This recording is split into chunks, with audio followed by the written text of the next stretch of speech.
Olá, meus alunos do quinto ano, bem-vindos à nossa aula de História.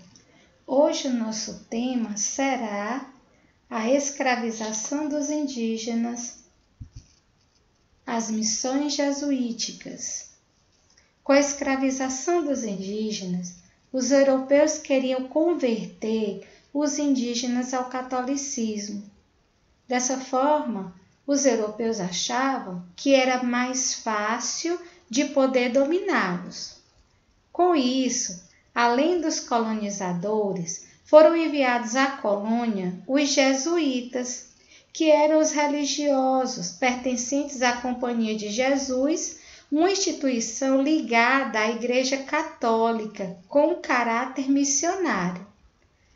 Aos jesuítas era dada a função de catequizar o indígena, mudando toda a sua cultura, fazendo com que eles deixassem de lado as crenças que eles tinham e passassem a ter os costumes dos europeus.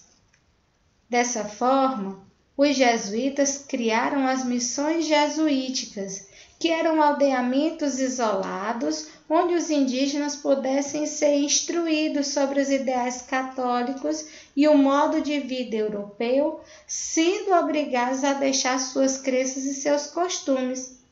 Observe na imagem, hoje uma ruína, mas aqui já foi uma missão jesuítica. Aqui a imagem nos mostra as ruínas da igreja de São Miguel Arcanjo, em São Miguel das Missões, no Rio Grande do Sul. A mão de obra africana. Com o aumento da produção de açúcar no Brasil, os colonos precisaram de mais mão de obra. Por quê? Porque os indígenas, muitos fugiram, outros não aceitaram ser escravizados, foram dizimados nas guerras, faltando então uma mão de obra para executar o trabalho. Nessa época, em vários lugares do mundo, já acontecia o tráfico e a escravidão de pessoas trazidas da África. Então, os portugueses passaram a trazer da África pessoas para trabalhar como escravizados.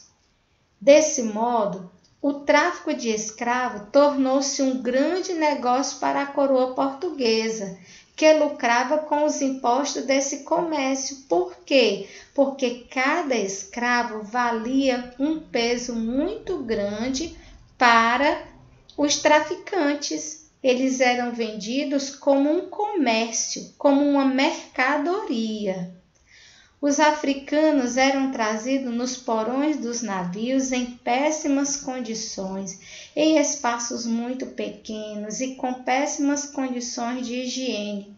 Muitos não aguentavam a viagem e morriam no caminho, morriam de fome, morriam de maus tratos, e a viagem era muito longa. Por isso, muitos deles não chegavam ao destino. Lembrando que os escravos eram trazidos forçadamente. O engenho de açúcar. Observe a imagem abaixo. Ela representa as atividades desenvolvidas no engenho de açúcar. Na fazenda, nós íamos ter a senzala, que era a moradia das pessoas escravizadas.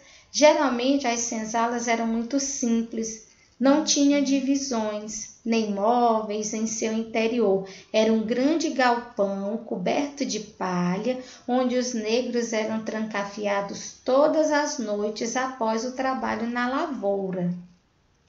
A casa de engenho, como aponta a figura, era o local onde era extraído o caldo de cana e produzido o açúcar.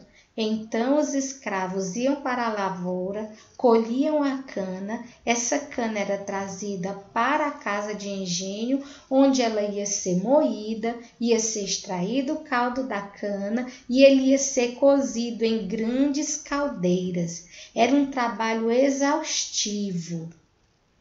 Na casa grande, era o local onde morava o senhor de engenho, que era o dono da propriedade, e a sua família. Geralmente era uma construção ampla e com diversos cômodos.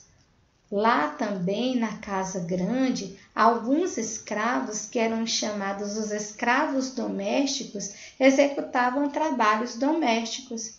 Tinham as amas de leite, que cuidavam das crianças, a que fazia a comida. Então, eles também tinham escravos que trabalhavam dentro da casa grande. A capela, o local onde eram realizadas as cerimônias religiosas, como os casamentos e batizados. Então, você observa aqui amplamente na imagem uma fazenda com a produção de açúcar. O engenho todo na localidade da fazenda, próxima a um rio, e mais distante a casa grande, a casa do senhor do engenho. Obrigada por sua atenção. Faça as leituras das páginas indicadas na plataforma e as atividades que seguem nas páginas indicadas. Obrigada.